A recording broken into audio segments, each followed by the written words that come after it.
तो वहीं हरियाणा के टोहाना में मुख्यमंत्री मनोहर लाल नेताजी सुभाष चंद्र बोस की जयंती पर उन्होंने नमन किया। इस दौरान मुख्यमंत्री मनोहर लाल ने कहा कि हमने जनता के लिए काम किया है, जो पूर्व की सरकारें नहीं कर पाई वो हमने किया है, क्योंकि हरियाणा में अब पढ़ी लिखी पंचायतों का गठन किया। हालांकि विपक्षी दलों ने इसका विरोध भी किया था। महापुरुषों को नमन, जनता के लिए काम पड़ी। आपको बता दें कि लिखी पंचायतें हर तबकों का विकास, गांव से लेकर शहर तक काम किया। तो मैं तो यही कहूंगा कि नेताजी ने जब आईएनए के नाम से जब आर्मी बनाई थी, उस समय हरियाणा का भी बहुत बड़ा योगदान था। उसमें हजारों की संख्या में नेताजी की सेना में यहां लोग थे, भर्ती हुए थे। ये ठीक बात है कि आज अधिकांश स्वर्गवासी हो गए हैं, क्योंकि 1942 में ये आर्मी बनाई गई थी। आज ठीक उसके 81 साल हो गए हैं। अगर उस समय 20 साल का भी वो भर्ती हुआ होगा तो आज उसकी आयु 101 साल की होगी। कुछ बंधु आज हरियाणा में हैं, जीवित हैं, मैं उनको भी सम्मान करना चाहता हूं। सामान्यतः 26 जनवरी पर ऐसे सब बंधुओं को हम सम्मानित भी करते हैं।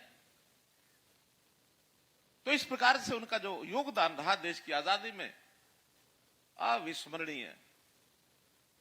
बंधुओं, ये ठीक है कि आजादी उनके सबके प्रयत्नों से हमें मिली 1947 में, लेकिन 47 में ही एक विचार कुछ महापुरुषों के दिमाग में यह भी आने लगा कि इस आजादी को बरकरार रखना ये आजाद भारत के नागरिकों का काम है। आजादी मिलने के बाद भी बहुत देश आगे बढ़ जाते हैं और बहुत उनकी हालत खराब भी हो जाती है। लेकिन इस देश के जितने भी पुरोधा आजादी के बाद के भी हैं, उन्होंने अपने देश को आगे बढ़ाया है और आज चीजें अपने हाथ में हैं। तो मैं कहा करता हूं कि उस समय देश के लिए मरने की आवश्यकता थी, लेकिन आज देश के लिए जीने की आवश्यकता, मित्रों, जीने की आवश्यकता है। तो उस नाते से आज हमारे जिम्मे भी पिछले कई वर्षों से इस प्रदेश की बागडोर संभालने का मौका मिला है। हमने भरपूर वो काम जो पीछे सरकारें नहीं कर पाई थी, जो अधूरे छोड़े थे, उन सब कामों को हमने हल करने की कोशिश की है। चाहे वो विकास के काम हो, चाहे वो सामाजिक जीवन के स्तर को ऊंचा करने की बात हो, चाहे लोगों के आर्थिक स्तर को ऊंचा करने की बात हो, चाहे रोजगार देने की बात हो, चाहे इस प्रदेश के लोगों को प्रदेश के प्रति सोचने का जो एक गौरव उत्पन्न होना चाहिए कि मेरा हरियाणा गौरवशाली हरियाणा, मेरे मन में हरियाणा वासी होने का भाव ये जागृत हो। तो आपको याद होगा हमने एक नारा दिया था, हरियाणा एक, हरियाणवी एक। हरियाणा एक, हरियाणवी एक का अर्थ यही था कि हम सब हरियाणवी बन के सोचें, अपने प्रदेश के साथ जुड़ करके रहें। तो हमने कितने उसमें काम किए। अब जैसा विचार आया पंचायती राज का, पंचायती राज व्यवस्थाएं पहले भी थी, लेकिन हमने आने के बाद कई परिवर्तन किए उसमें, और बड़ा परिवर्तन उसमें आपको ध्यान में है, ये पंचायतें पढ़ी लिखी होनी चाहिए। एक नियम कानून बनाया, उस कानून को लोगों ने चैलेंज किया, विपक्षी लोगों ने उसके ऊपर प्रश्न चिन्ह खड़े किए।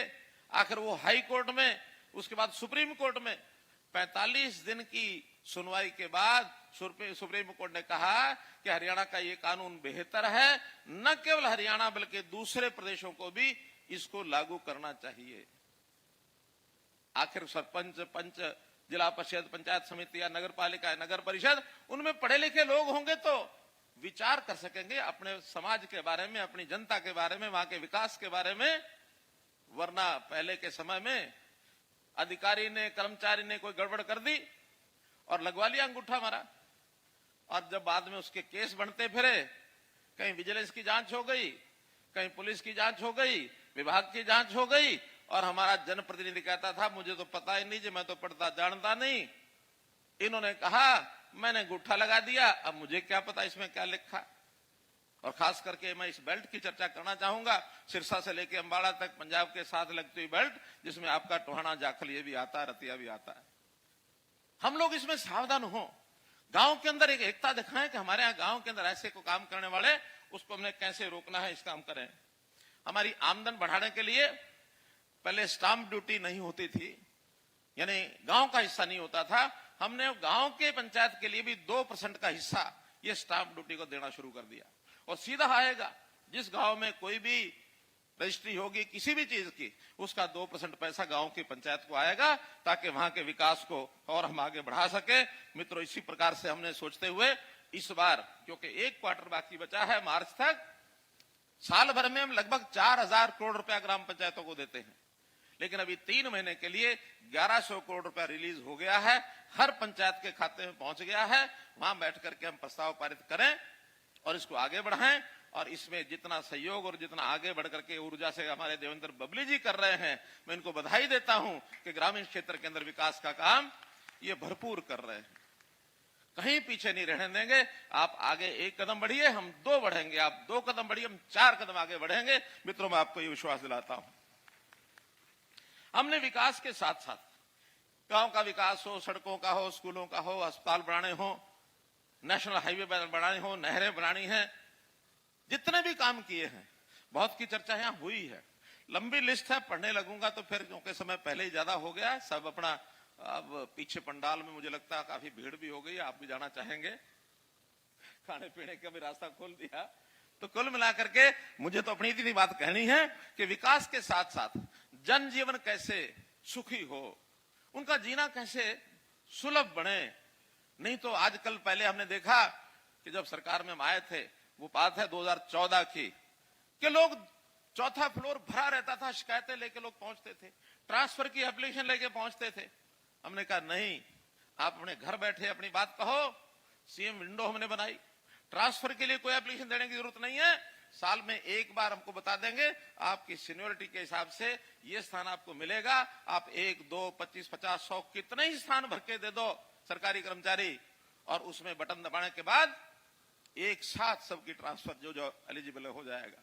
अभी हमारे निशांत सिंह जी कह रहे थे कि जो बेटियां हैं जिनकी शादी होती है तो शुरू में 2-5 साल छोटे बच्चे होते हैं, वो दूर जाना पड़ता है उनको।